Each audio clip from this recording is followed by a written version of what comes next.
Alright, it's Christopher Foss once again, and this is a request assigned for Grind. I think this is your name. Apologies if I'm mispronouncing it, but the name of this video is The Dangerous World of Obsessed Fans.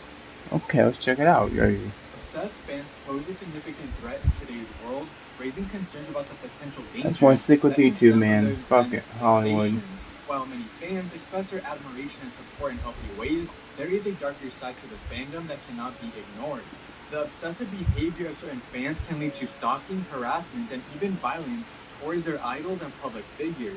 The consequences of obsession can be alarming, both for the well-being of the celebrities and for the safety of other fans.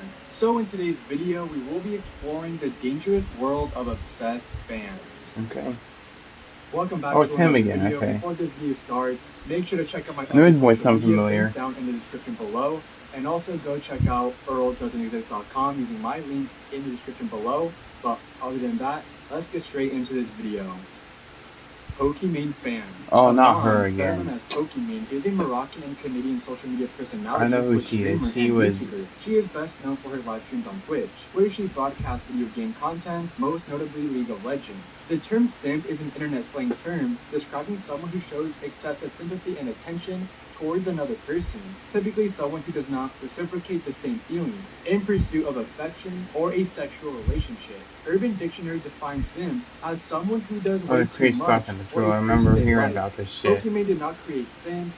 Simps have been on this earth for many years, and not all Pokimane fans are simps, but she does have a handful of them. From what I talked about in an older video, simps can be very dangerous to themselves and even to the streamer. But in this scenario, a simp was endangering himself. In 2020, It's a Gundam posted a YouTube video criticizing Pokimane simps. In the video, he showed a screenshot where a fan posted a selfie with her, with the caption saying, "I'm kinda short on savings, but I'll definitely get $500 to drop this week, LMAO. Hope she sees this and knows I love her and miss her." Then he'll get a reply back That's from weird. someone else saying, "Only 500? Pathetic. Get your bread up." Then the person who posted the selfie would then reply back saying, "I got evicted because I was 4 months behind rent, so yeah, I don't know. I'll see if I can stay behind a Starbucks so I can use the free Wi-Fi and donate the rest of my money." And look, I get it. You can do whatever you want with your money, but donating so much money to a rich person that you become homeless is just very sad. Yeah, it Pokimane is. would react to the video, and she didn't feel any concern. I mean, why would she? Because she's getting money out of it. She Yeah. was so mad at It's a Gundam that she would attack him and attack his sponsor, which is a low blow and is frowned upon in the YouTube space. She would of course do an apology video afterwards. Back to the video of Pokimane reacting to It's a Gundam video, she would claim that the comments from the simps are fake. However, nobody really knows if these comments were real or fake. Even if it was fake, Who that knows? doesn't mean that these scenarios don't happen because she has received a few $1,000 donations before. And if these comments were real, then the obsessed Pokimane fan looks like a saint compared to the other people that we will be talking about in this video. Oh, it gets worse, don't it? Drake fan tattoo. In 2011, a woman walked into the Will Rice tattoo Drake, shop okay. and asked for the name Drake to be tatted on her forehead. Turns out she was Why? a huge fan of the rapper Drake. The tattoo artist, Kevin Campbell, asked, "Are you sure? And do you really want to do this 3 times?"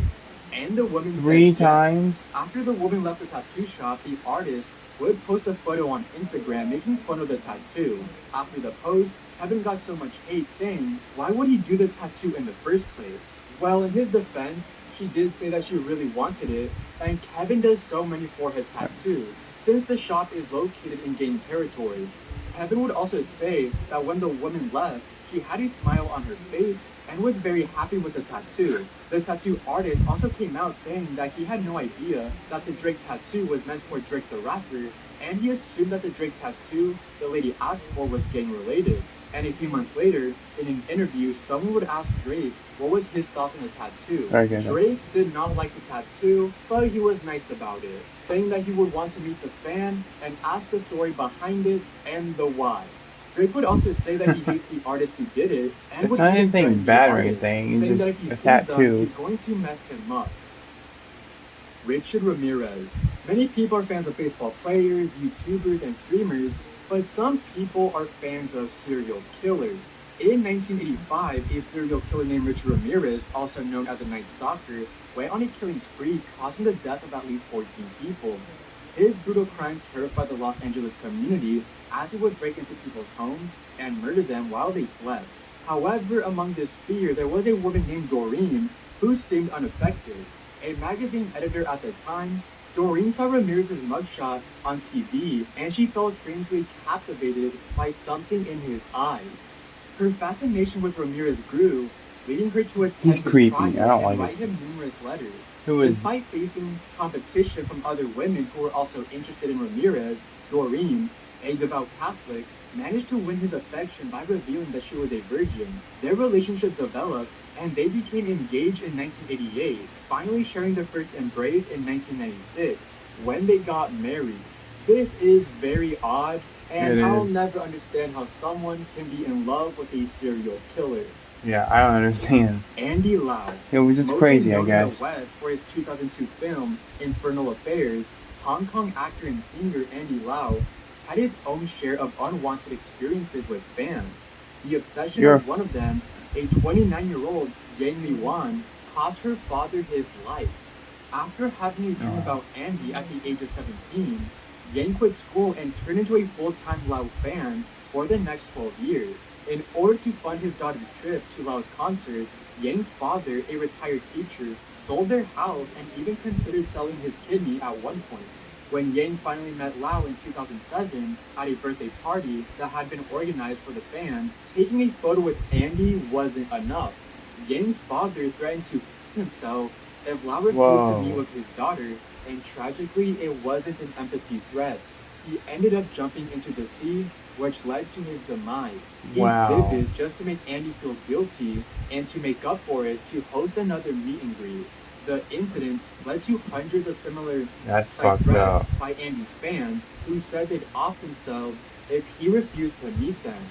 Andy felt so much guilt over the side that he was forced to seek psychiatric help. I can't believe the father would do that for his daughter. Just by reading the article that I read to you guys, it seems that the father had some type of mental issues. In 2019, Yang, who is now a sales promoter in her hometown, Lanzhou, said if she could rewind her life, she would not repeat what she had done in the past. Miss Yang, who initially fended off accusations that she was responsible for her father's death, now recognizes that she cannot run away from the truth. Trying to make amends since, she turns up at a site beside the Yellow River every year during the Qingming Festival to offer prayers and respect. That's nice. Ken Dodd. In 2001, Ken Dodd, a British comedian at the age of 73, Killed became yourself the for target of a stalker have named sympathy for Bruce celebrity? Tag, who was much younger than him. Tag had been resentfully pursuing Dodd, attending all of his shows and sitting in the front row. She bombarded him with love letters and explicit photos of herself, expressing a desire to be part of his life. Tag's fixation Another on Dodd weirdo. escalated when she failed to get private time with him after one of his performances. Her behavior turned abusive, and she started sending weird gifts to Dodd's longtime partner Ann Jones, including a perfumed rag. In October Oh. of 2001, her obsession reached a dangerous Oh, level a rat, when she not set a rat. fire to rags and pushed them through Dodd's letterbox, causing significant damage to his Liverpool home. In 2003, Ruth Tag admitted to the charges of stalking, arson, and harassment and was detained under the Mental Health Act due to her actions.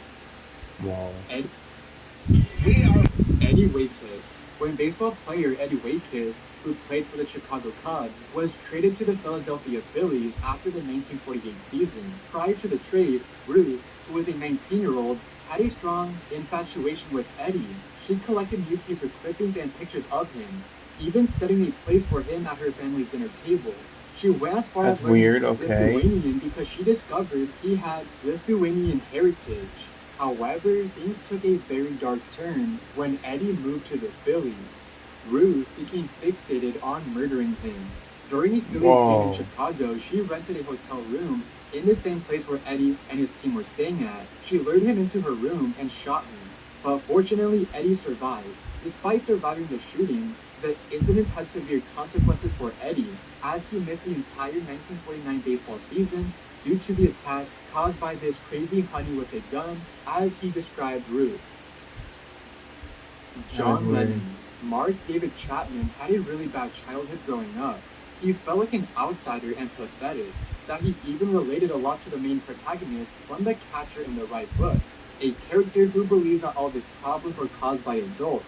Mark always felt disconnected with the world, that he wanted to become famous. But then he decided on the idea. In order to become famous, you have to kill someone famous. Mark had 5 people in mind: Paul McCartney, Jackie Kennedy, Elizabeth Taylor, Ronald Reagan, or John Lennon. Before I get any further, I do want to mention that there were 2 Beatle members in the kill list, which is very strange because Mark was a really big fan of the Beatles. In fact, Who's not, when he man? decided Beatles to are go kill a amazing. famous person, he thought one good way of becoming famous was to join the Beatles. As big of a fan he was to the Beatles, he started to dislike John Lennon a lot. And that's because John said that the Beatles were more famous than Jesus. Mark, who is a Christian, was very offended by this, causing hatred to John. So on December 8, 1980, Mark waited for John outside of his apartment, where he would then shoot at John 5 times at his back. Whoa, What makes that's this more fucked up. disturbing is Wow. that he would actually be with John earlier that day. And there's even a photo of Mark getting John's autograph before the assassination. After Mark did it, he would go sit down to read The Catcher in the Rye and waited until he got arrested. Andrew Tate. Oh my 35-year-old God, Andrew Wisconsin Tate. man, John Poulos, has a Twitter account called PTrain67. He had a wife named Ashley and 3 children. The oldest child battled cancer at the age of 4. Ashley would file for a divorce in 2021, but John transferred all of his money to an offshore trust, leaving the family with no money. The relationship was getting toxic, and before the divorce went through, John would decide to have a double life. Like I said, he has a Twitter account, which he was somewhat active on, and looking through his page, you can see that he was quite a fan of Andrew Tate, since he would comment under his tweets and even retweet Andrew's tweets. There are even a few instances where John would say similar things to Andrew Tate all over social media. On December 16, 2020, Twitter user Hello I'm Morgan would ask Twitter what was their craziest first dates, and a day after, John would comment under it saying, "They invited a Colombian woman on vacation without meeting her first. Now we're getting married," which is some very top G stuff. Yeah. Okay, I'm joking on that part. Under John's tweet would have a reader's added context. Sometimes Twitter would add this to add more context and to debunk misinformation. The reader's added context would say, "The user who posted this tweet is now charged with murdering the woman in question," which has to be the craziest added context that I've ever read on Twitter. In 2022, John would meet an upcoming Colombian DJ named Valentina Tres Palacios. Valentina met John on the dating app Tinder sometime in April of 2022, which is when he invited her to go on vacation before they had met. He then made several trips to Colombia over the next 10 months. The couple were planning to buy a house and get married. Some people on social media claim that he was a passport bro. Passport bros are usually a group of guys that leave America just so they can find more traditional women in other places around the world. People believe that he's a passport bro because once he and Ashley filed a divorce, he went straight to Colombia, which couldn't be a coincidence. Yeah. After a few days, on January 22nd, 2023, Valentina's body was found dead inside of a suitcase in a dumpster. She was strangled and beaten to death. Whoa. Right now, John is facing almost 35 years in prison. You can actually find surveillance footage of John and That's Valentina fucked walking up. into the room, and next thing you know, John walks out alone with a huge blue suitcase. You can even see him aggressively shove the suitcase into the trunk. This Wow. whole case is very disturbing, and Yeah. I don't know if Andrew Tate influenced him to do it, because he is never mentioned in the article. But the fact that you can go on John's social media accounts and see him repost a lot of his content is wild. Yeah. And that is the end of the dangerous world of obsessed fans. Thank you guys so much for watching this video till the end. Make sure to check out my other social medias that are linked in the description below, and go get yourself something nice at earldoesn'texist.com using my link in the description below, because it does help out the channel a lot. Once again, thank you for watching. I'll see you guys next time I upload. See you guys. Those were crazy, man. I didn't know much about Andrew Tate. I mean, I know he was controversial, but I didn't know that happened, man. That's some killing shit. I'm going to post 2 more videos, this one and the short one, and I'll be up. So thanks for watching, guys. Take care. See you guys in the next video. Peace out.